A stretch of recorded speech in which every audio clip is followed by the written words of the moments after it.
The Honourable Trevor Mallard. Thank you, Mr. Chairman. And the first point I want to make is that I hung back a little bit from making my first of my 4 contributions on this part of the bill, because I anticipated, given the long list of questions that the Minister had been given, that she would get on her hind legs and attempt to respond. But, Mr. Speaker, I'm afraid what I was thinking of was the old, promising Amy Adams, the Minister who was on the way up. Well, Mr. Speaker, what we have now is a Minister in charge of this shambles, a Minister in charge of the Chorus network shambles and the Commerce Commission override shambles, the Minister in charge of losing Peter Dunn on environmental legislation, and what we see is a Minister in charge of this bill, clearly someone who all her potential is behind her.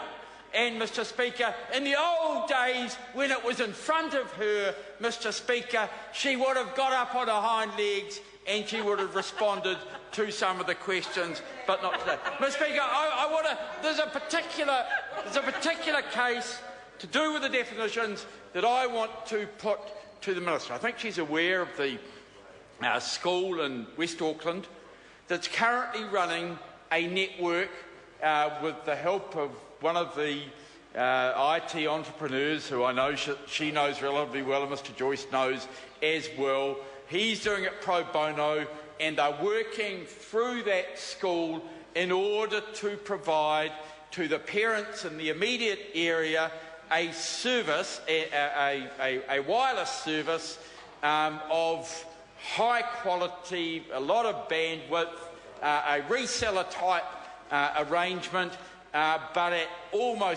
almost no cost to the parents, and in fact the very small amount of money that comes in because of the way that it's configured, the school is making some money out of it. In fact, the school might even in the future make some money out of franchising the arrangements so other schools can do them, so that parents in similar communities can get very, very cheap internet through the bulk buying arrangements that are available. And the question that I want to ask the Minister is that school a network operator? Sorry, I'm afraid at the moment the Minister doesn't appear to be focusing. Is that school a network operator under the definition of this bill? Do they have to register with a person appointed by the Commissioner of Police or not? They don't. The Minister says that they don't. Well, Mr. Speaker, how can you tell from reading this? Mr. Speaker, you cannot tell from this, because according to the definition they have customers, because a person who receives telecommunications services from and has an account or billing relationship with a network operator. Now, these people these parents who live in the community get billed by the school. They pay through the school. The service is provided through the school. Mr. Speaker, what is the school if it is not a network operator? Mr. Speaker, it is clearly a network operator. Mr. Speaker, I want to refer to another one, and this might go to the point of being nitpicking or looking into the fine print, but I think that is our job as part of the committee stage. We must go through line by line by line. Mr. Speaker, Mr. Chairman, since when has an email address been a number? This bill purports to tell us that an email address is a number. Well, Mr. Speaker, I'm probably one of the least technologically aware people in this Parliament, but I know that an email address is not a number.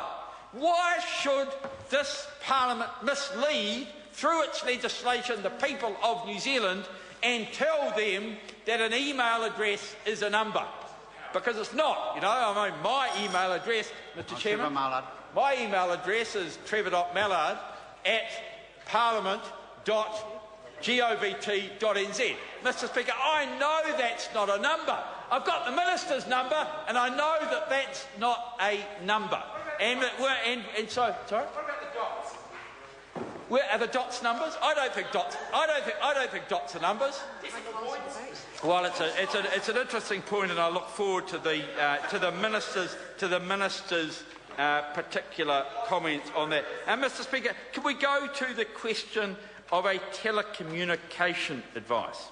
It says means any terminal device capable of being used for transmitting or receiving a telecommunication over a network, and it includes a telephone. Well, that's probably, people of my generation, when back in the day, you wind it around and then you hear someone say working. The party lines, you used to have party lines in one year back in the old. In fact, Mr. Speaker, we thought it was enormous progress when we got numbers that had 4 digits. We had numbers that have 4. Now, in fact, they have 564 in front of them to indicate the one you made. The point that I'm trying to make, Mr. Speaker, is that there are a number of devices where it is not clear whether they are terminal or not. Mr. Speaker, I've had a number of cell phones which have been terminal. Generally, when I've dropped them, Mr. Speaker, or put them in a puddle, Mr. Speaker. But is a device which forwards a message terminal or not? Well, I tend to say it's not a terminal device, but I would also tend to say that the minister is trying to catch it under this definition. So is a device capable of forwarding a message terminal or not? It's not the end of the line, because the message keeps on going, and so that's another point that I would like to ask the Minister. The next question I want to ask goes to the question of the registrar. The registrar is a person who is appointed by the Commissioner of Police, or I'll just get the exact word. Appointed is not quite the right word. Oh no, appointed under Section 68. And the person under Section 68, I won't go into Section 68, the person who does the appointing or the indicating of the individual officer is the Commissioner of Police. The question I want to ask the Minister is, are we satisfied with that? Are we satisfied that any old constable could be the registrar? Are we satisfied that a civilian employee of the police could be the registrar for these purposes? Mr. Speaker, the registrar for these purposes is something which is a very, very serious job.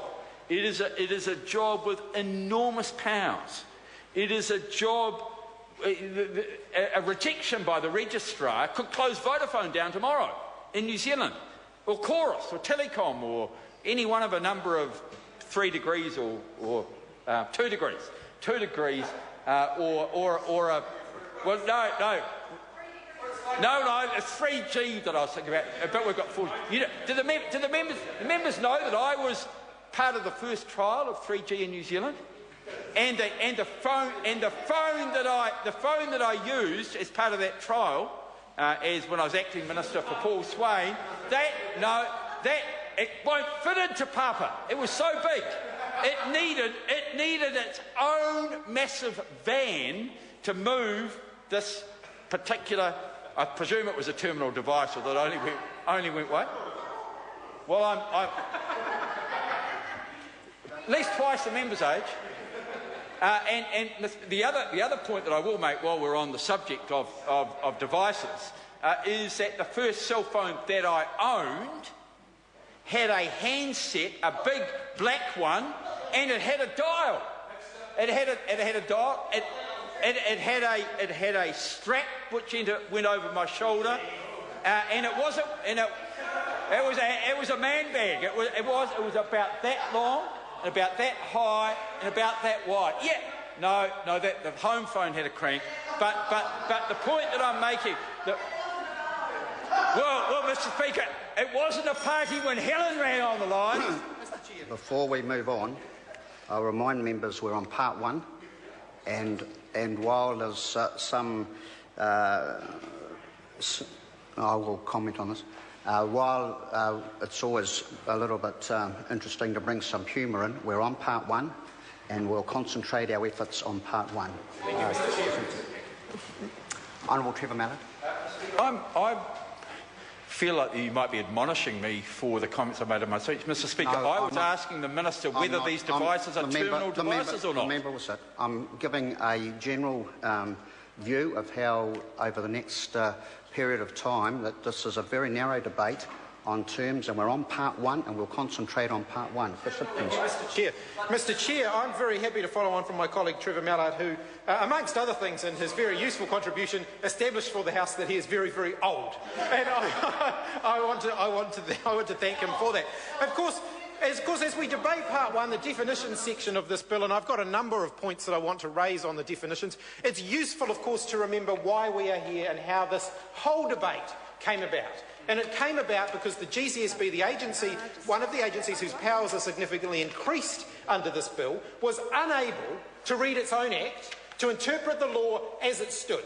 They were unable to do that, and this bill expands their powers. So they weren't able to stick within the law as it was. So the government's solution to them being unable to follow the law as it was is to increase their scope under law. And there are a number of reasons why the definitions section in this bill creates some huge concerns in that regard. Now, of course, there's a little irony in all of this, that the catalyst for this, the best example of the GCSB being unable to follow its own law, was the Kim.com case. Now, of course, who was Kim.com? He was John Banks' big donor, and of course John Banks lost his job today because of those brown bag anonymous donations. Well, it's absolutely relevant, Mr. Chair, and I'm intending to come back to it because I'm going to come to the definition. I'm going to come to the definition of national security because it is directly relevant to the Kim.com case. Absolutely.